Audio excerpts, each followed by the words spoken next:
जो बच्चे 11th class को 11th के टाइम पर ही खत्म करते हैं, बिलीव मी, उनका सिलेक्शन का रेशियो बहुत बड़ा होता है। बेटा 11th इतना ज्यादा है कि एक बारी में आप खत्म नहीं कर पाओगे। जो बच्चे कहते हैं ना कि सर एडवांस कठिन है, वो पता क्यों कठिन होता है? मल्टीपल चीजें, आपको कभी ये तैयार करना है, फिर ये तैयार करना है, फिर ये तैयार करना है, फिर ये तैयार करना है। सारा खेल रिवीजन का है बेटा।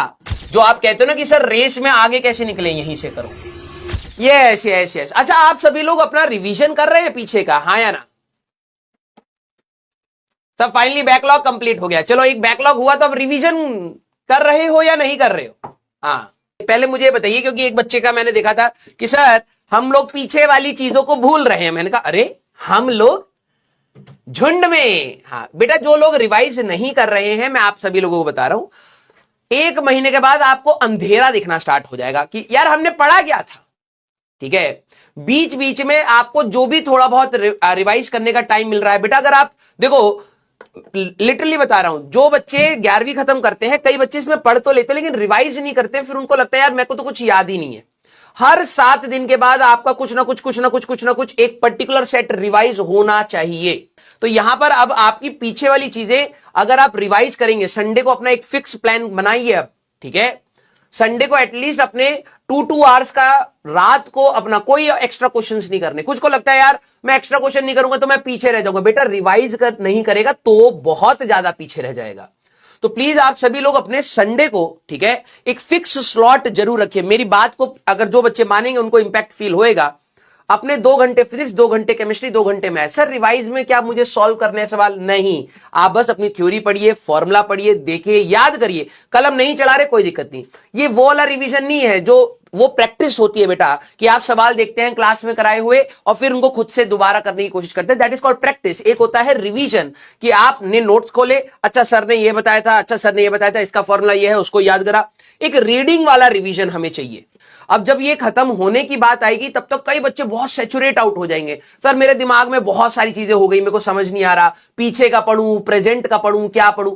तो आप सभी लोग क्या करें, अपने पीछे वाले पार्ट को रिवाइज करना स्टार्ट करिए, सच दैट जब तक हम लोग रोटेशन खत्म करेंगे, पूरी मैकेनिक्स हमारी खत्म होगी, तो एटलीस्ट आपने स्टार्टिंग से लेकर अभी तक रिवाइज कर लिया होगा। और जो बच्चे 11th क्लास को 11th के टाइम पर ही खत्म करते हैं, बिलीव मी, उनका सिलेक्शन का रेशियो बहुत बड़ा होता है, बहुत ज्यादा होता है। कई बच्चे ऐसे भी होते हैं जो 12वीं में आने के बाद अपने 11th को सुधारते हैं, वो भी सिलेक्ट होते हैं, ऐसा नहीं है। लेकिन अगर तुम ओवरऑल रैंक्स में मेजॉरिटी पोर्शन का देखोगे, ये वो वाले बच्चे होते हैं जिन्होंने 11th में 11th खत्म कर दी। बच्चों से 11th में 11th खत्म ही नहीं होती है, चली जाती है 12वीं में। सर 12वीं हो गई स्टार्ट, अब मैं 11th करूं या 12th करूं, फिर वहां पर भी रायता फैलाते हैं।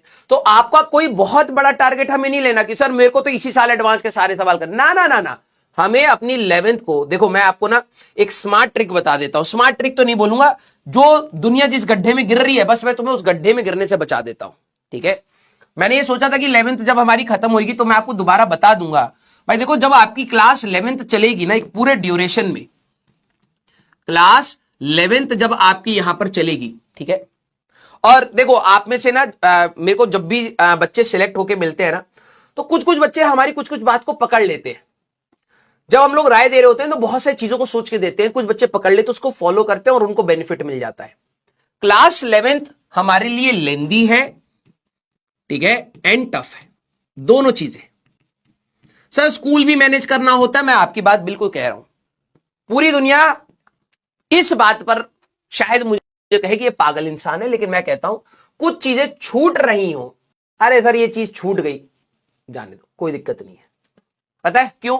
क्योंकि जब आपका t=0, जब 11 स्टार्ट हुई और मान लीजिए जनवरी के एंड में हम लोगों ने अपनी 11th को खत्म करा, एक ऐसा टाइम यहां पर आएगा, ठीक है, जिस समय आप अपने स्कूल के एग्जाम्स में बिजी होंगे।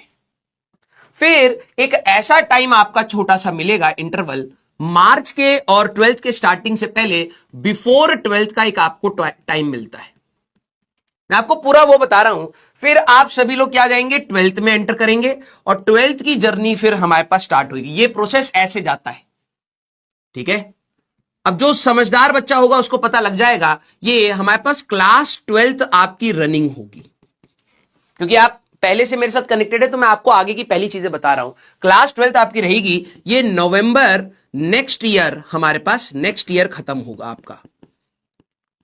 ठीक है, अब यहां पर इसके बाद की बात आती है दिसंबर में। ध्यान सुनना, दिसंबर में आपके प्री बोर्ड स्कूल में चलेंगे और स्कूल में आपके प्री बोर्ड चल रहे हैं और यहां पर 11th का रिवीजन चलेगा।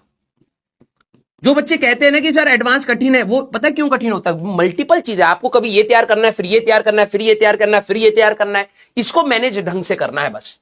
फिर ध्यान सुनना, जनवरी हमारे पास आएगा।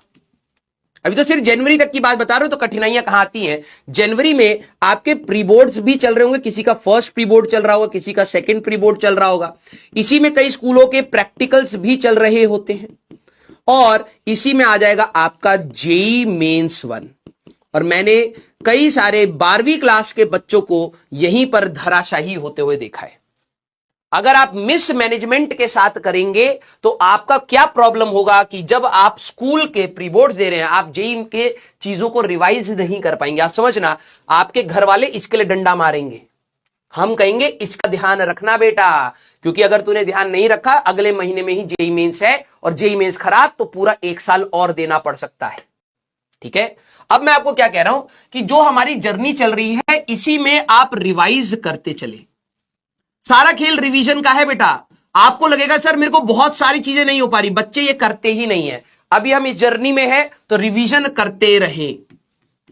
सर मैं थोड़ा ही कर पा रहा हूं, कोई नहीं। सर मैं बहुत ज्यादा कर पा रहा हूं, कोई नहीं। जितना हो पा रहा है वेल एंड गुड। अगर आप नहीं करेंगे तो पीछे वाली चीजें वॉश आउट हो जाएंगी। जब स्कूल के एग्जाम होंगे तो आपको बहुत दिक्कतें आनी स्टार्ट होंगी। आपका मोराल स्कूल वाले बहुत कम कर देंगे। मैं ये नहीं कह रहा हूं सही है गलत, तो वो अलग बात है हमारी। ठीक है, मोराल कम हो जाएगा, घर वाले आप पे डाउट करना स्टार्ट करेंगे। और एक बार घर वाले आप पे डाउट करना स्टार्ट कर गए, भले आप डमी है या जो भी है, प्लीज ध्यान से सुनिए। आपका सर हमारा तो स्कूल वाला नहीं होता, हटाओ, तुम अपनी प्रैक्टिस करो। स्कूल वालों को एडिशनल थोड़ी सी गाइडेंस चाहिए होती है कि वो मैनेज कैसे करे। मुझे डमी वाले स्टूडेंट से बात नहीं करनी है। आप अपना अलग समय है आपके पास, सर मेरे तो स्कूल ही नहीं होंगे, एग्जाम ही नहीं होंगे, तो मैं क्या करूं? तो गधे पढ़ना। फिर मेरे से क्या पूछ रहा है? जिसके लिए प्रॉब्लम है वो स्कूल गोइंग स्टूडेंट्स है। अगर आप डमी है या नहीं है, यहां पर आके तो आपका भी रायता फैलेगा। और आपके लिए एक प्रॉब्लम मैं पहले बता देता हूं, आपको लिखने की आदत नहीं होती, प्री बोर्ड्स में मौत आ जाएगी आपको।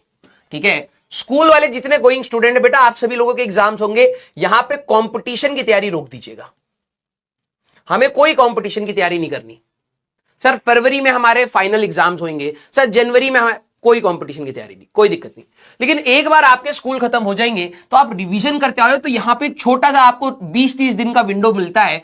सेकंड रिवीजन आपकी यहां होगी बेटा। 11th इतना ज्यादा है कि एक बारी में आप खत्म नहीं कर पाओगे। कई बच्चे कहते हैं 12वीं के बाद करूंगा, तो बेटा कुछ ऐसे बच्चे होते हैं जिन्होंने यहां पर भी रिवाइज किया, यहां पर भी रिवाइज किया, और वो तीसरी बार रिवाइज कर रहे होते तो उनकी ग्रेस्पिंग पावर अच्छी होती है, सवाल को झटक से पकड़ लेते हैं कि हाँ यार यही सवाल था।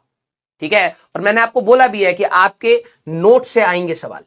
ठीक है, फिर जब क्लास 12th चलती है ना, तो बच्चे क्या होते हैं, यहां के बाद आते हैं, सर मेरी ना 11th खराब है, ठीक है, तो मैं क्या 12वीं के साथ जेई निकाल लूंगा? तो अब वो अलग रायते में फैलते हैं। आप सभी लोग अभी राइट नाउ इधर हैं, मैं आपको पहले ही बता रहा हूं, रिवाइज करके आए। 12वीं में सिर्फ 12वीं पढ़े, और फिर जब 12वीं पढ़ रहे हैं तो उसको इतने अच्छे से रिवाइज करें कि ये चीज आपकी पहले से तैयार है। अगर आपने 12वीं में आने के बाद 11वीं की टेंशन ली तो ये खराब, और ये खराब, फिर ये खराब, ये खराब, फिर ये खराब, ये खराब। जेई मेंस में 75 नहीं, जेई में बोर्ड्स में 75 नहीं, बोर्ड में 75 नहीं, एडवांस गया। ऐसे मैंने कई सारे बच्चों को स्लाइड करते हुए देखा है। लेट जागने के बाद यहां पर 11th की टेंशन लेते हैं, फिर कहते हैं सर मेरे तो 12th वीक रह गया, स्कूल वाले डंडा मार रहे हैं अटेंडेंस का, घर वाले ताने मार रहे हैं, जेई मेंस में सर परसेंटाइल बनी नहीं, अब फाइनल बोर्ड्स का एग्जाम है तो मैं जेई मेंस 2 की तैयारी करूं या बोर्ड्स। फैल गया रहता बेटा, अब संभालना बहुत मुश्किल हो जाता है। ठीक है, आप सभी लोगों को यहां पर बहुत ज्यादा चीजें दिखाई दे रही होगी। अगर इतना टाइम है कोई दिक्कत नहीं है भाई, अगर 360 दिन भी अगर तेरे पास है ना, आधा कर ले। ठीक है, आधा कर ले, 180 दिन ही है जिसमें पढ़ाया भी जाएगा, क्योंकि 12 घंटे से ज्यादा तू पढ़ नहीं रहा है। ठीक है, अगर तू 12 घंटे भी पढ़ रहा है तो हाफ एफिशिएंसी है डे की, समझ रहा है? तो तेरे को यहां से 1 साल दिख रहा होगा, लेकिन है एक्चुअली में 6 महीने। तो आप सभी लोग बेटा फर्स्ट तैयारी यहीं से स्टार्ट होती है। जो आप कहते हो ना कि सर रेस में आगे कैसे निकले, यहीं से करोगे आप। जैसे जैसे जैसे आपको टाइम मिल रहा है प्लीज रिवाइज करते चलें। फिजिक्स, केमिस्ट्री, मैथ्स नहीं हो रहे सवाल, रिवाइज कर। मैं लिटरली बता रहा हूं, ये सवाल मैंने तो कहा ना, ग्राफ उठेगा और वो यहां पर तेरा ग्राफ उठना स्टार्ट होगा। तू रिवाइज करके आ जाना 12वीं क्लास में, फिर तू खुद देख। वैसे तो अभी भी तेरे से सवाल होंगे, लेकिन वही है, एप्रिसिएशन खुद की मेहनत के लिए बच्चा करता नहीं है, कोई दिक्कत नहीं। 12वीं क्लास में तेरे से खुद सवाल होने स्टार्ट होंगे, तू रिवाइज करके आ जाना बस। क्लियर? सर रिवीजन कैसे करें? अब देखो वही वाली बात है, सभी बच्चों को टॉपर थोड़ा बनाना है मुझे।